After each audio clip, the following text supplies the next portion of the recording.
നിങ്ങൾക്ക് വളരെ നല്ല കുട്ടികളാണെന്ന് ചോദിച്ചു. പക്ഷേ ഇങ്ങനെയാണോ? എന്താ അങ്ങനെ മാത്രമേ നമ്മൾ പഠിക്കാം. മനസ്സിലായി. നിങ്ങളോട് ചോദിക്കില്ല, ഈ റൂമിലൂടെ ഈ പാലിപ്പ എന്തൊക്കെയുണ്ട്?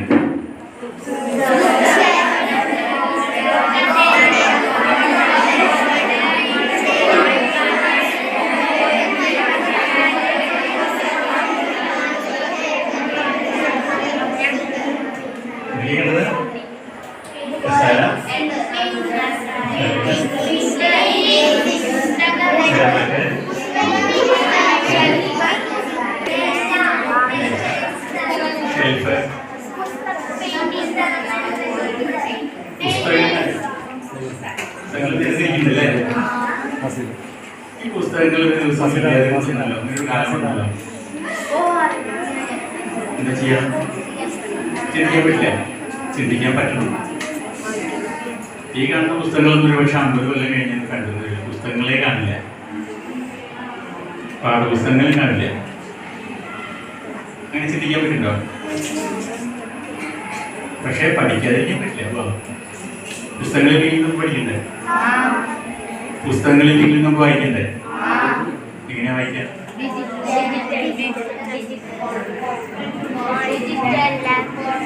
ഫോണിലുണ്ട്, ലാപ്ടോപ്പിലുണ്ട്. ന്യൂസ് പേപ്പർ ഉണ്ടാവില്ല, ന്യൂസ് പേപ്പർ ഉണ്ടാവില്ല, കടലാസ് ഉണ്ടാവില്ല, കടലാസ് ഉണ്ടാവില്ല. ടി വി കണ്ടോ? കടലാസ് പത്രമില്ലെങ്കിൽ എന്ത് ചെയ്യാം? പുസ്തകമില്ലാത്തപ്പോൾ തന്നെ നമ്മൾ എവിടെ വായിക്കാം? മൊബൈലില്, ലാപ്ടോപ്പില്. അങ്ങനെയൊക്കെ ഉണ്ടാവുള്ളൂ. നിങ്ങളുടെ കാലം നിങ്ങളുടെ കാലമല്ല, ഞങ്ങളുടെ കാലം കഴിഞ്ഞാൽ, നിങ്ങൾക്ക് കുറച്ചൊക്കെ പ്രായമായി കഴിഞ്ഞാൽ ഒരു പക്ഷേ ഈ കാണുന്ന പുസ്തകങ്ങളൊന്നും ഇവിടെ ഉണ്ടാവില്ല. ഇന്നെന്താ ഉണ്ടാവുക? വേറൊന്നുണ്ട്. പുസ്തകങ്ങൾ വായിക്കാൻ വേറൊരു യന്ത്രമുണ്ട്, അതറിയാം. ഇനി വരാൻ പോകുന്ന കാലത്ത് നമ്മൾ ഈ പുസ്തകങ്ങളൊന്നും നിലയാണ്, ഈ പുസ്തകങ്ങളൊന്നും അച്ചടിക്കില്ല. അങ്ങനെ ഒരു കാലം വരും. കാരണം ക്ലാസ്സൊക്കെ കിട്ടാൻ ബുദ്ധിമുട്ടായി കഴിഞ്ഞു. അറിയാതെ ക്ലാസ്സിന് വില കൂടി. നിങ്ങളുടെ നോട്ട് പുസ്തകത്തിന് വില കൂടിയില്ലേ? നിങ്ങളുടെ നോട്ട് പുസ്തകം ഉണ്ടാവില്ല, ഇനി നോട്ട് പുസ്തകം ഉണ്ടാവില്ല, ടെക്സ്റ്റ് ബുക്ക് ഉണ്ടാവില്ല, ഒരു പുസ്തകം ഉണ്ടാവില്ല. അങ്ങനെ കാലം വരും. എന്നാലും നമ്മൾ പഠിക്കും, നമ്മൾ വായിക്കും, അല്ലേ? അതിനാണ് ഈ പറഞ്ഞ ഇ ബുക്ക് റീഡർ പറഞ്ഞ കിൻഡിൽ. അതിലെ പുസ്തകങ്ങൾ ഇഷ്ടംപോലെ ഉണ്ടാവും. പുസ്തകങ്ങളൊന്നുമില്ല, 2-3 ലക്ഷം പുസ്തകങ്ങൾ പോകുന്നൊരു സ്ഥാനത്ത് 100 ഗ്രാം ഭാരമുള്ള ചെറിയ സാധനമായിട്ടുള്ള എത്ര പുസ്തകങ്ങൾ ഉണ്ടാവും നമുക്കറിയില്ല. ലക്ഷക്കണക്കിന് പുസ്തകവും വായനശാലകൾ ഉണ്ടാവും. വായനശാലകൾ ഉണ്ടാവില്ല. പുസ്തകങ്ങൾ വായനശാല ആലോചിച്ച് നോക്കിയിട്ടുണ്ടാവും. പുസ്തകം വിൽക്കുന്ന കടകളുണ്ടാവില്ല. പുസ്തകം ഒരു വാക്കിന്റെ അർത്ഥം അതായത് ഒരു വാക്ക് നമുക്ക് അറിയിക്കാൻ അമർത്തി പിടിച്ചു കഴിഞ്ഞാൽ അതിന്റെ അർത്ഥം മനസ്സിലായി, അല്ലെങ്കിൽ അർത്ഥം മനസ്സിലായി. പിന്നെ വായനത്തെ തീരുമാനിക്കണം. പുസ്തകം ഇഷ്ടം, പക്ഷെ വായന വരില്ല. അങ്ങനെയല്ല. ഒരു കാലത്ത് നമ്മള് കടലാസിലേക്കാണ് ഒരു ലോകം നമ്മൾ സങ്കല്പിച്ചു. നോട്ട് ആവശ്യപ്പെടാറുണ്ട്. എല്ലാം ഡിജിറ്റൽ ട്രാൻസാക്ഷൻ പ്രവാസം സാധനങ്ങൾ ഉപയോഗിക്കുന്നത്. ഒരു കാലം മുമ്പ് നമുക്ക് ആദ്യം തന്നെ ഇന്നത്തെ മുഖ്യ അതിഥിയെ സ്വാഗതം ചെയ്തത് എനിക്ക് വളരെ സന്തോഷമുണ്ട്. ചെറുകഥാകൃത്തും നോവലിസ്റ്റും പ്രശസ്ത സാഹിത്യകാരനുമായ ശ്രീ അഷ്ടകുമാർ സാറിനെ ഈ വേദിയിലേക്ക് എന്റെ വിദ്യാലയത്തിന്റെ പേരിൽ ഞാൻ സ്വാഗതം ചെയ്യുന്നു.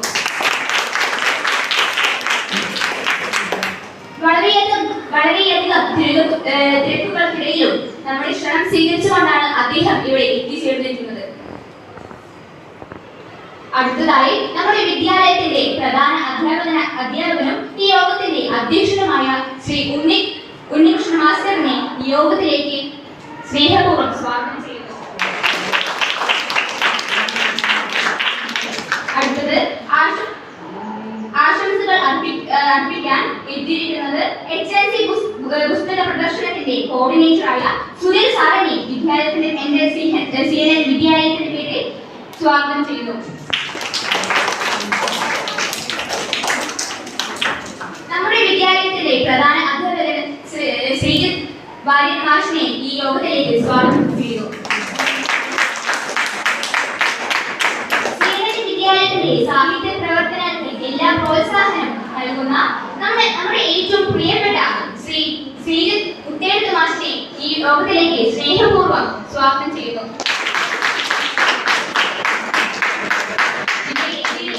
നമ്മുടെ പ്രിയപ്പെട്ട എല്ലാ അധ്യാപകർക്കും എന്റെ പ്രിയ എല്ലാ കൂട്ടുകാരെയും ഞാൻ യോഗത്തിലേക്ക് സ്വാഗതം ചെയ്യുന്നു.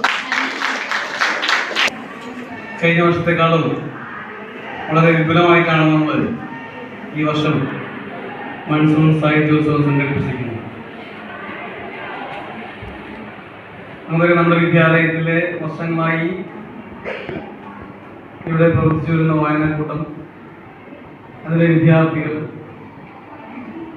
അവരൊക്കെ കൂടിച്ചേർന്നുകൊണ്ട് വായനയുടെ ലോകത്തേക്ക് വീണ്ടും നമുക്ക് പറന്നു വരാനുള്ള ഒരു സുവർണ്ണ അവസരമാണ് സാഹിത്യോത്സവം. മറ്റ് പല സ്ഥലങ്ങളിലും ഇത്തരത്തിലുള്ള പ്രോഗ്രാംസ് സംഘടിപ്പിക്കപ്പെടുന്നത് ഗ്രന്ഥശാലകളും മറ്റും ഒക്കെയാണ്. പബ്ലിക്കായിട്ടുള്ള വലിയ ഫംഗ്ഷൻസ് ആയിട്ട് ചെയ്യാറുണ്ട്.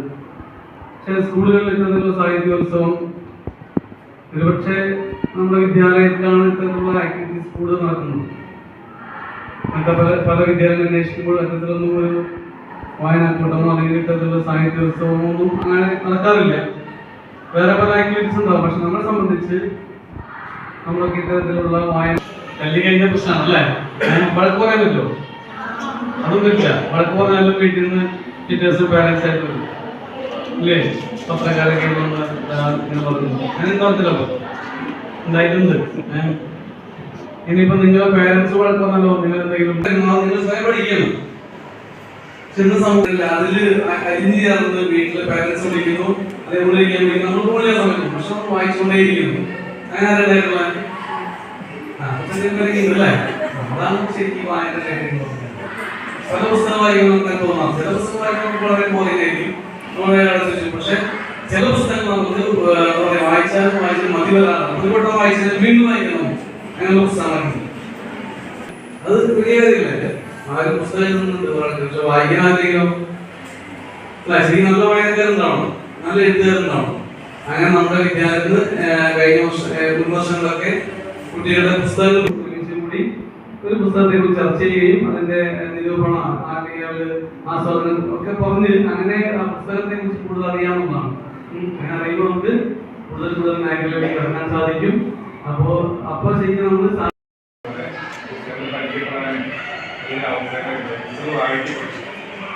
വായന ഒരുപാട് സ്കൂളുകളിലൊക്കെ സീരിയസ് സ്കൂളുകളും ഏത് സ്കൂളും സർക്കാർ സ്കൂളെല്ലാം ഒരുപാടുണ്ട്.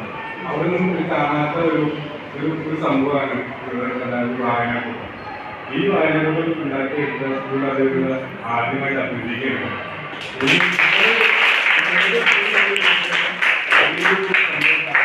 അത് നിങ്ങളുടെ ഭാഗ്യമാണ്. കാരണം പുസ്തകം പരിചയപ്പെടാൻ പുസ്തകം വായിക്കാനും ഇതുപോലെ അവസരം നമുക്ക് വീടുകളിൽ പുസ്തകങ്ങളെ അച്ഛനും അമ്മമാർക്ക് പുസ്തകം വായിക്കാൻ പറ്റും. ഇവിടെ പുസ്തകം കാണാനും വായിക്കാനും പൈസ ഉണ്ടെങ്കിൽ വായിക്കാനും അല്ലെങ്കിൽ വായിക്കാനും കുഴപ്പമൊന്നുമില്ല കൊണ്ടുവരെ അതിനെല്ലാ സൗകര്യവും നമുക്ക് തരുന്നു. അപ്പോൾ ഇത് നല്ല അവസരമാണ്. ഇതുപോലെ അച്ഛൻകാരെ പരിചയപ്പെടാനും ഇതൊക്കെ നിങ്ങൾക്ക് കിട്ടി. അപ്പോൾ ഓരോ ദിവസവും പുസ്തകം വായിക്കുന്നത് നമുക്കറിയാം. കാരണം ശ്രീകുമാർ 4 ദിവസം അറിയാം കാര്യം ഇന്ന് വന്ന പുസ്തകം കണ്ടു. അപ്പൊ അതുപോലെ ഇവിടെ പുസ്തക കഥകൾ എഴുതി ഇന്ന് അനൗൺസ് ചെയ്തു പുസ്തകം അല്ലേ? അപ്പൊ ഇതുപോലെ നിങ്ങൾ എഴുതി നമ്മൾ നാളെ മുന്നോട്ട് പോയി കഴിഞ്ഞാൽ നമ്മൾ അറിയാത്ത സംഭവം പുസ്തകങ്ങൾ അല്ലേ? വായിക്കുക, വായിച്ച് ജീവിതമായിട്ട് വായിച്ചു വളരുക. എന്തായാലും വളരും അല്ലേ? എന്തായാലും വളരും.